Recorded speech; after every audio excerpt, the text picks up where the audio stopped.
he was a key thinker at that time.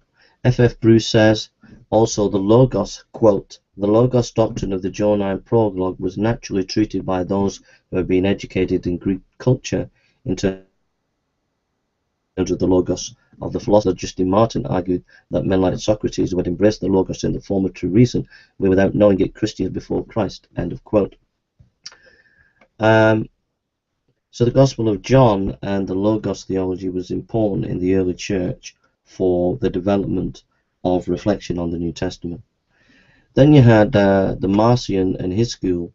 Marcion, a heretic in around about AD 140, said anything Jewish in the Gospels or any of the New Testament should be taken out, and he made up his own canon.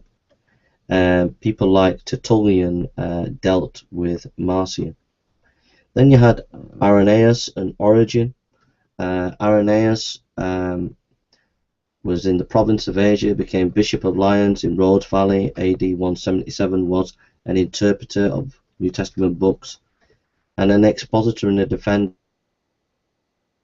against Gnosticism. Origen was a master exegete. He was of Alexandria, Caesarea, around about 185 to 254. And he was an absolute master, and he used the allegorical method of interpretation. Then you have the school of Antioch. You have the great Antiochian exegetes, says you have Theodore of Motsuistia,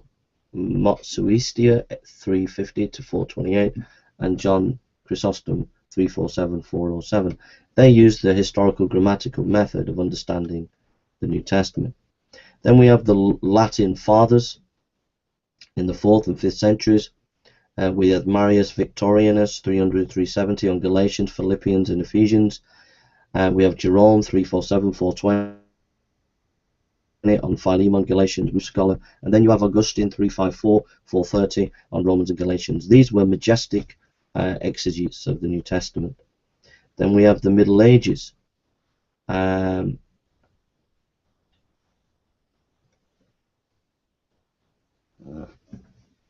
F.F. Bruce says, the quality of Augustine's character and intellect ensured that his example dominated the following centuries in Western Christendom. In the standard 4-4 sense of Scripture, the three non-literal senses were varies of the spiritual sense. Thus, a reference to water in Scripture might have literal sense of water, but in the moral sense it could denote purity of life, etc. So F.F. Bruce is saying Augustine had a massive impact on the schools of the Middle Ages.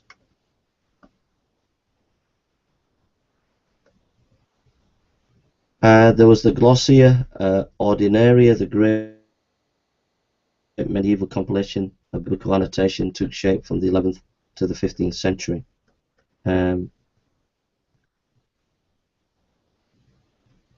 You have John Wycliffe in that time, who undertook to make the Bible available to English people.